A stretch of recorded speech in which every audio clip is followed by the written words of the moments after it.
اعوذ باللہ من الشیطان الرجیم بسم اللہ الرحمن الرحیم۔ اللہ تعالیٰ نے مسلمانوں کی بھلائی کے لیے، مومنوں کی بھلائی کے لیے، مرحومین کے لیے جو دنیا سے رخصت ہو چکے، پیچھے رہ جانے والوں کو حکم ہے کہ ان کی ایصال ثواب کے لیے دعا، استغفار اور صدقہ وغیرہ کریں۔ اس پر آج اہم گفتگو کی جا رہی ہے۔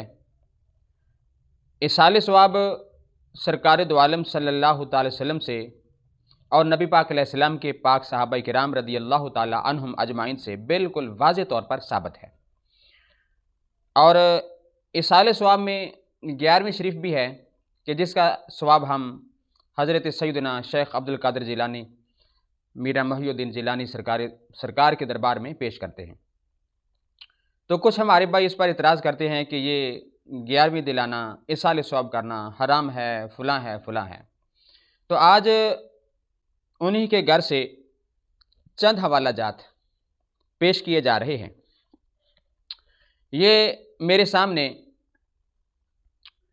غیر مقلدین کے علماء میں سے بھی جو چوٹی کے محدث گنے جاتے ہیں، ان کی بات میں سب سے پہلے رکھتا ہوں۔ ان کا نام ہے حکیم صادق سیالکوٹی۔ ارشادات شیخ عبد القادر جیلانی ان کی کتاب ہے، صفحہ نمبر 37 پر ان کا یہ ایک مقولہ ہے، کوٹیشن ہے، وہ میں آپ کو پڑھ کے سناتا ہوں۔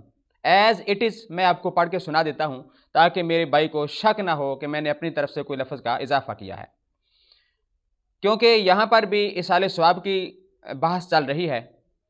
تو اس میں وہ لکھتے ہیں کہ گویا کہ ایصال ثواب درست ہے، نہ کہ نظر لغیر اللہ۔ دو چیزوں کا ذکر انہوں نے کر دیا ہے، ایصال ثواب کا اور نظر لغیر اللہ۔ یہاں پر حکیم صادق سیالکوٹی کہتے ہیں غیر اللہ کی نظر بالکل منع ہے، اور وہ ہمارے نزدیک بھی بالکل ناجائز ہے۔ نظر مانی ہے تو صرف وحدہ لا شریک کی۔ لیکن یہاں پر ہم آج بات کریں گے کہ جو آج کے غیر مقلدین کے جو خطباء ہیں اپنی عوام کو کیا بات سناتے ہیں، اور ان کے جو اسلاف ہیں ان کے فتاوی جات ایصال ثواب کے بارے میں اور 11ویں شریف کے بارے میں کیا ہیں۔ تو جس طرح ابھی میں نے پہلا حوالہ حکیم صادق سیالکوٹی ان کا دیا ہے کہ انہوں نے کہا کہ غیر اللہ کی نظر تو بالکل حرام ہے، تو لیکن ایصال ثواب درست ہے۔ یہ آپ کے عظیم ایک محدث کا یہ ان کا موقف سامنے میں نے رکھا ہے۔ اور اسی طرح ان کے ایک بہت بڑے، ایک اتنے بڑے عالم دین ہیں غیر مقلدین کے کہ جن کو انہوں نے مجدد کا درجہ بھی دیا ہوا ہے۔ ان کا نام ہے نواب صدیق حسن بھوپالی۔ انہوں نے ایک کتاب لکھی ہے، اس کتاب کا نام ہے کتاب التعویذات، اور دوسرا نام اس کتاب کا الداء والدواء۔ یہ کتاب لکھی ہے انہوں نے، اس کتاب کے صفحہ نمبر 177 پر لکھا ہوا ہے۔ اب یہ ان کی کتاب کا اپنا میں حوالہ پیش کر رہا ہوں کہ نواب صدیق حسن بھوپالی 11ویں شریف کے ایصال ثواب کے لیے کیا موقف رکھتے ہیں۔ تو یہ صفحہ نمبر 177 سے پڑھتا ہوں۔ کہتے ہیں کہ اوپر سرخی لکھی ہے ختم قادریہ۔ جب ہم ختم قادریہ پڑھ کے ایصال ثواب کرتے ہیں تو ہم پر فتویٰ لگتا ہے کہ یہ بھی ناجائز ہے اور 11ویں کا ختم حرام ہو گیا۔ تو آپ کے شیخ کیا لکھتے ہیں کہ پہلے 2 رکعت نماز پڑھے، ہر رکعت میں سورہ اخلاص 11 بار، پھر سلام کے بعد درود 111 بار، اور پھر وہ درود پاک بھی لکھا ہے اللہم صلی علی محمد معدن الجود والکرم وعلی آلہ محمد وبارک وسلم۔ کہتے ہیں کہ پھر یہ شرینی پر فاتحہ شیخ جیلی یعنی شیخ جیلانی رحمۃ اللہ تعالی علیہ پڑھ کر تقسیم کر دے۔ اگر ناجائز ہوتا، حرام ہوتا، تو کبھی بھی نواب صدیق حسن بھوپالی اپنی اس کتاب التعویذات میں یہ فتویٰ نہ لکھتے کہ یہ ختم پڑھ کے شرینی پر یہ کلمہ کلام پڑھ کے تو تقسیم کر دو۔ تو لہٰذا آپ کے سامنے میں نے آپ کی مجدد نواب صدیق حسن بھوپالی ان کا یہ میں نے موقف رکھا ہے۔ تو پیارے بھائیوں، اب میں مختصر سی گفتگو میں 1-2 حوالہ جات اور آپ کے سامنے رکھتا ہوں کہ مکتوبات شریف میں یعنی ایصال ثواب کے بارے میں حضرت شیخ مجدد الفسانی رحمۃ اللہ تعالی علیہ، آپ کا کیا موقف ہے؟ یہ مکتوبات دفتر دوم اور اس کا جو مکتوب نمبر ہے 36، اس میں آپ لکھتے ہیں کہ میں نے خواب میں دیدار مصطفیٰ صلی اللہ علیہ وسلم کیا اور میں نے سرکار کو سلام عرض کیا، سرکار نے اپنا چہرہ انور پھیر لیا۔ اس طرح 3 مرتبہ ہوا تو میں پریشان ہو گیا کہ کیا بات ہے کہ میرے سرکار مجھ سے ناراض ہیں۔ تو آگے سرکار نے ایک جملہ بولا فارسی میں، من تو عام در خانہ عائشہ می خورم، کہ میں تو کھانا حضرت عائشہ بی بی کے گھر میں کھاتا ہوں۔ حضرت شیخ مجدد الفسانی بیان فرماتے ہیں کہ میں سوچ میں پڑ گیا کہ اس جملے کا مطلب کیا ہو سکتا ہے۔ پھر اللہ تعالیٰ نے مجھے ایک راہ دکھائی کہ سرکار مجھے یہ کیا کہنا چاہتے ہیں کہ جب میں اصحال ثواب کرتا ہوں، ختم شریف دلاتا ہوں، باقی سب کا میں نام لیتا ہوں، تو اصحال ثواب کرنے کے لیے حضرت بی بی عائشہ صدیقہ رضی اللہ تعالیٰ عنہا کا نام میں نے کبھی نہیں لیا۔ تو مجھے پتہ چل گیا کہ میرے سرکار مجھ سے یہ مطالبہ کر رہے ہیں کہ اے مجدد الفسانی، جب اصحال ثواب پہنچاؤ تو میری عائشہ کو بھی اصحال ثواب کیا کرو۔ تو اس سے واضح طور پہ موقف ثابت ہو گیا کہ حضرت شیخ مجدد الفسانی یہ کنٹروورشل ایک بندہ نہیں ہے، بہت ایک محقق ہے، سارے مانتے ہیں۔ ان کا بھی یہ موقف ہے کہ اصحال ثواب بالکل ٹھیک ہے۔ اگر ناجائز ہوتا یا کسی بھی ختم کا ایسا پروگرام ہے تو سرکار تو کہہ رہے ہیں کہ بی بی عائشہ پاک کو بھی پہنچایا کرو۔ تو میرے پیارے دوستو، اس پر میں ایک اور بات کرنا چاہتا ہوں۔ یہ فتاوی عزیزی شاہ عبدالعزیز محدث دہلوی، ان کا بھی ذرا عقیدہ سنیے۔ کہتے ہیں کہ 11ویں دلانا یا ختم دلانا یہ حرام ہو جاتا ہے۔ میرے پیارے بھائیو، حرام کرنے کے لیے نا قرآن شریف سے آیت پاک لازمی ہوتی ہے دلیل کے طور پر، اور وہ یہ لوگ دلیل ہمیں یہ قرآن پاک سے دے دیتے ہیں کہ وما اہل بہ لغیر اللہ۔ اس کا تو سادہ سا ترجمہ ہے کہ جب جانور ذبح کرنے لگو تو اس وقت بسم اللہ اللہ اکبر اللہ اکبر اللہ اکبر پڑھنا ہے۔ تو اصحال ثواب جس کو مرضی کرو، اس میں تو اختلاف نہیں ہونا چاہیے۔ آپ کے ہی محدثین اور آپ کے علماء سے یہ ثابت ہے کہ یہ جو اہل بہ لغیر اللہ کی اس میں بحث ہو رہی ہے، یہ صرف گردن کاٹنے کے وقت بسم اللہ کا نام لینا ہے۔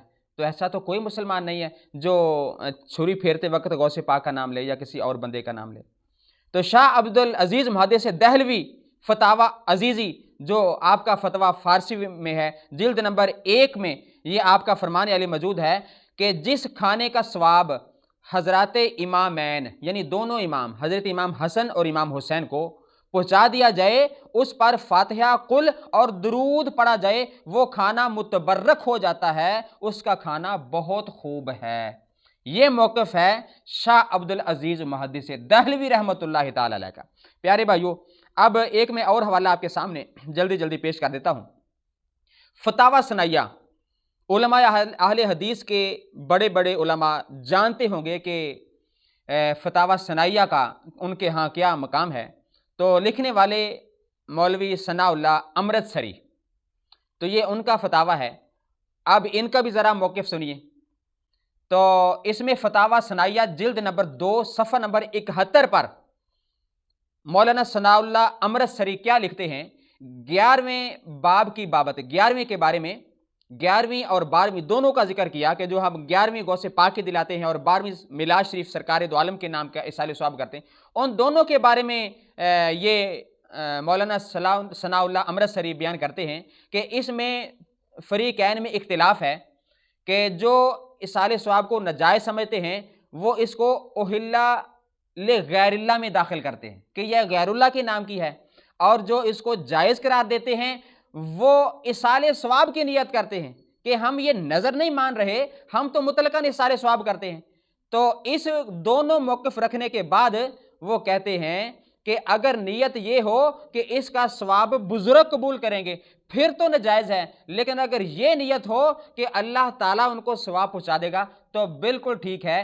آگے کیا لکھا؟ اس صورت میں واقعی اختلاف اٹھ جاتا ہے، یعنی اختلاف نہیں رہتا۔ ارے پیارے بھائیو، کون کہتا ہے کہ جب ہم اصحال ثواب کرتے ہیں تو یہ کہتے ہیں یا غوث عبد القادر جیلانی اس کو قبول کر لیجئے؟ نہیں، قطعاً ہم یہ نہیں کہتے۔ ہم یہ کہتے ہیں یا الہ العالمین، جو ہم نے اصحال ثواب شیخ عبد القادر جیلانی سرکار کے دربار میں پیش کیا ہے وہ قبول فرما۔ تو لہٰذا ثناء اللہ امرتسری کے اس موقف کے مطابق ہم بالکل بھی غلط نہیں ہیں۔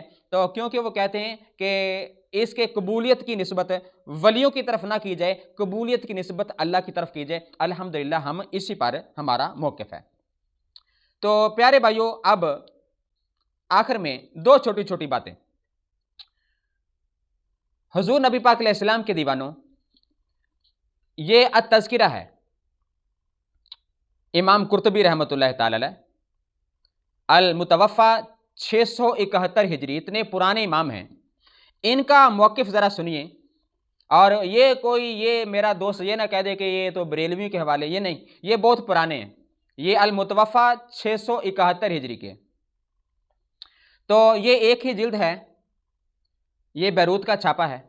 تو اس کا صفحہ نمبر 60 سے میں آپ کا موقف بیان کرتا ہوں کہ انہوں نے ایک حدیث پاک لکھی ہے جس کے راوی حضرت مولا کائنات حضرت علی بن ابی طالب رضی اللہ تعالی عنہ، قال رسول اللہ کے سرکار نے فرمایا، من مر علی المقابر، جو مقبرے سے گزرا، قبرستان سے گزرا، وقرأ قل هو اللہ احد، جس نے سورہ اخلاص پڑھی 11 مرتن 11 بار، ثم وہب اجرہ للاموات، پھر اس کا ثواب مرحومین کو پیش کر دے، تو سرکار کی حدیث کے مطابق اوتیا من الاجر بعدد الاموات، کہ جو اصال ثواب کرنے والا ہے اس کو بھی تمام مرحومین کے برابر ثواب پیش کیا جائے گا۔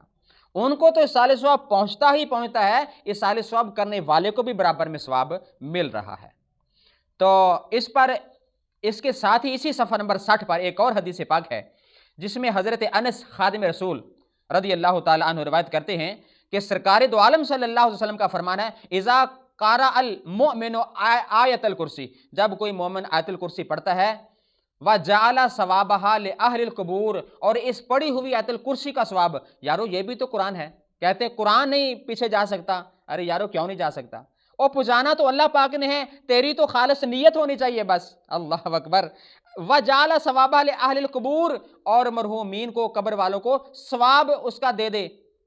تو لکھا ہے، ادخل اللہ تعالی فی کل قبر مؤمن، ہر مومن کی قبر میں اللہ تعالیٰ داخل فرما دیتا ہے، من المشرق الی المغرب 40 نوراً، جس کو بھی کائنات میں اس نے صالح ثواب کیا، مشرق سے لے کے مغرب تک اللہ تعالیٰ ہر مرحوم کی قبر میں نور داخل فرما دیتا ہے۔ پیارے دوستو، یہاں تک سرکار کے یہ امام قرطبی نے التذکرہ میں یہ حدیث پاک نقل فرمائی ہے۔ اور آخر میں یہ غنیۃ الطالبین، شیخ عبد القادر جیلانی، پیران پیر، روشن ضمیر، سیدنا غوث اعظم سرکار کا، یہ میں ایک حوالہ یہاں پر پیش کرتا ہوں۔ تو ایک صاحب تھے، وہ کہتے تھے کہ جس طرح کے غوث پاک کی نماز کا ذکر ہے تو اس سے ثابت ہوا کہ عبد القادر جیلانی بھی وہابی ہیں، تو اگر آپ کا یہی موقف ہے تو یہ بھی آپ کا موقف ذرا غوث پاک کا سنیے۔ تو یہ میرے پاس جو عربی کا ایڈیشن ہے، ایک ہی جلد میں 2 اس کے حصے ہیں، اور پہلے حصے کے صفحہ نمبر 91 سے پڑھنے لگا ہوں کہ غوث پاک نے فرمایا، وَإِذَا زَارَ قبرن، جب کوئی تم میں سے قبر کی زیارت کے لیے جائے، لا یدہ علیہ، کہ قبر کو چھوئے نہ، یعنی ادب اور احترام سے، بالکل وہی موقف جو میرے اعلیٰ حضرت نے فتاویٰ رضویہ میں لکھا ہوا ہے، ولا یقبلہ، اور اس قبر کو بوسہ بھی نہ دے۔ تو یہ ادب بیان کرنے کے بعد میرے غوث پاک نے فرمایا، بل یقف عند موضع وقوفہ، کہ جہاں احباب کھڑے ہوتے ہیں وہاں جا کے کھڑا ہو جائے، اور پھر کیا کہتے ہیں، وَيَحْتَرِمُهُ كَمَا لَوْ كَانَ حَيًّا، صاحب قبر کا ایسے ہی ادب کرے جیسے زندہ کا کیا جاتا ہے۔ یہ غوث پاک کا موقف ہے۔ پھر آگے فرمایا، وَيَقْرَأُ 11 مرتن، اور 11 بار قل هو اللہ احد پڑھے، وغیرہ من القرآن، اور اس کے علاوہ قرآن شریف سے بھی جتنی ہو تلاوت کرے، وَيَهْدِي ثَوَابَ ذَلِكَ لِصَاحِبِ القبر، اور صاحب قبر کو اس کا ثواب پیش کرے۔ یہ غوث پاک کا یہ موقف ہے۔ تو پھر آگے اور فرمایا ہے کہ ثم یسأل اللہ حاجتہ، اس صالح ثواب کرنے کے بعد مزار پہ کھڑا ہو کے اپنی حاجت اللہ تعالیٰ سے مانگے۔ اللہ تعالیٰ کے دربار میں دعا ہے، اللہ تعالیٰ ہمیشہ ہمیں سچ بولنے کی توفیق عطا